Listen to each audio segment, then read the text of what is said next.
now let's zoom in to the leader. We talked about the overall model, and self-development is the first step. And from the point of view of the leader, what they're doing is increasingly taking on challenges, meeting those challenges, learning, then taking on the next challenge. So they're following the PDCA cycle. At the big picture level, if you think about the first step as getting an assignment, that assignment is really the plan. So somehow somebody decided that you have been a manager in the machining department, and now you should be a manager in the shipping department, because that will broaden you and prepare you for higher levels of leadership. Now you're a manager in the shipping department. You don't know much at all about shipping. And the first thing you're going to do is you're going to develop your plan. And to do that the right way, you have to understand deeply the current situation. The current situation, again, includes people and processes. So you're going to immerse yourself. You're going to identify a vision for that shipping area.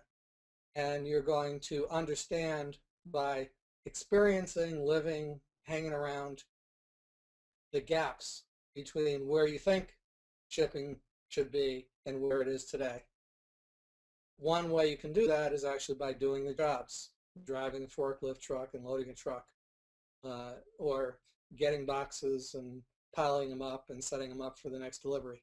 So you can do the work, you talk to the people, you get to know the people, you build a rapport, start to understand the strengths and weaknesses of the people, you start to understand the strengths and weaknesses of the process, and you identify some gaps, and then you decide, here's what I'm going to focus on first in order to move toward true north.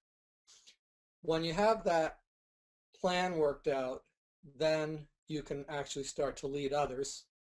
And again, your goal is not just to get it done, but to develop others.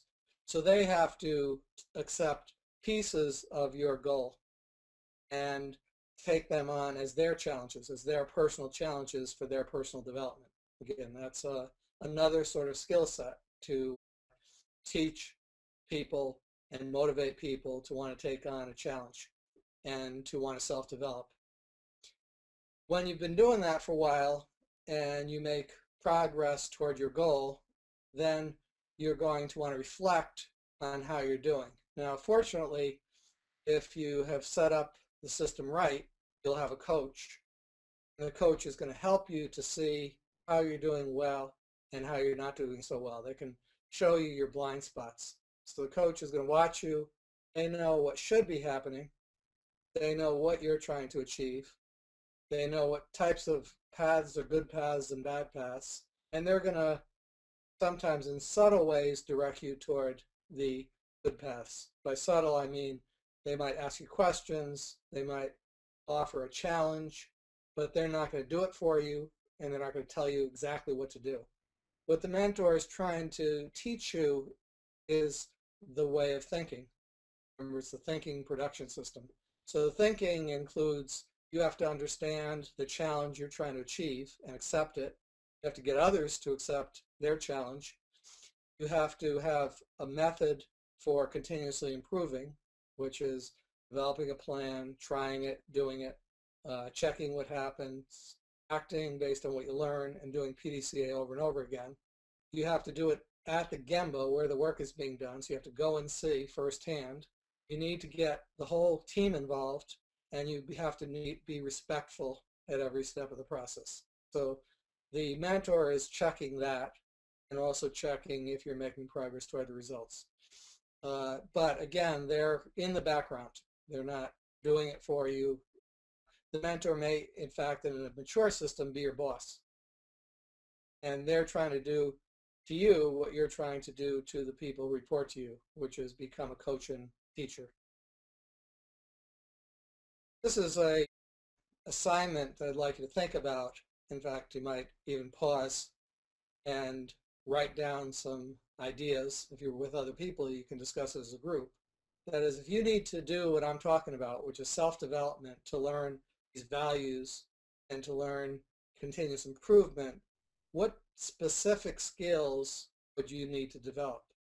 Think about this as any type of complex skill set that you're trying to learn. Again, if you're going to learn golf and I'm your teacher, I better understand the skills that I'm trying to teach you, and you need to understand the skills needed to be a lean leader. And then the question, next step becomes, how can you learn those skills? And it's just like golf. Practice, feedback from a coach, reflection, more practice, and eventually you get closer and closer to developing that skill in a way that it's routine, habitual, and it's etched in your brain.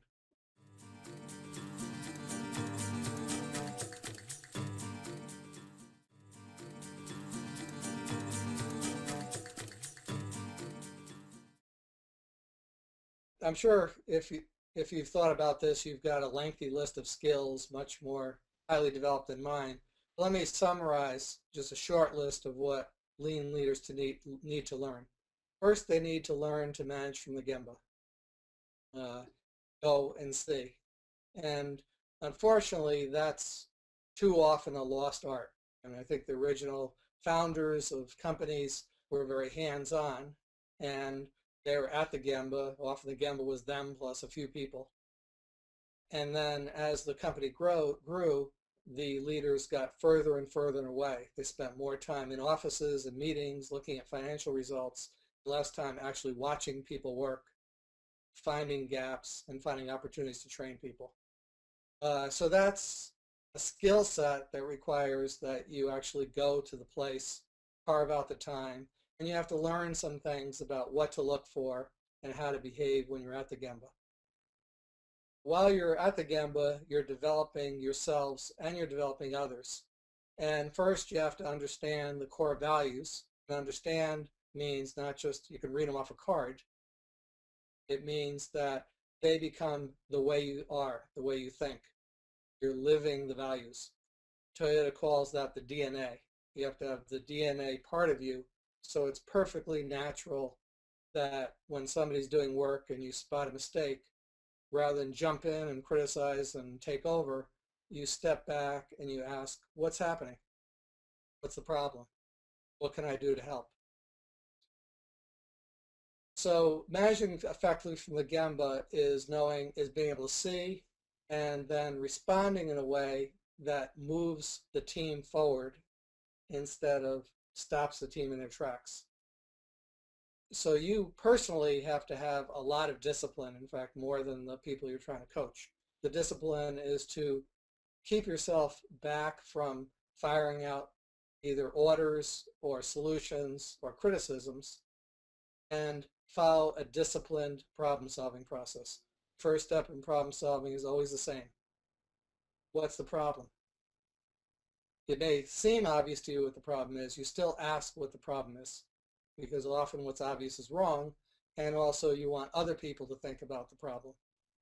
And then you're coaching people. Once you can follow a disciplined problem-solving process and it's natural to you, you can actually go through the whole plan, do, check, act cycle in a disciplined, structured way with patience, not short-circuiting steps.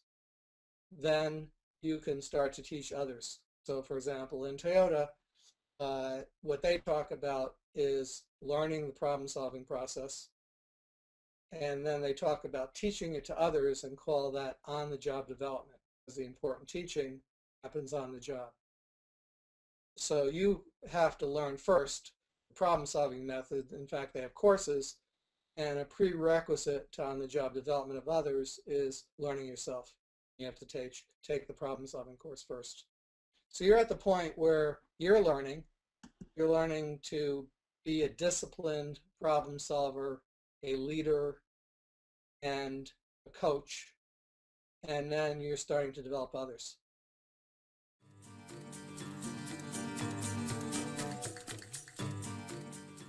One of the things I mentioned that Toyota deeply values is knowledge of the actual process at a very detailed technical level.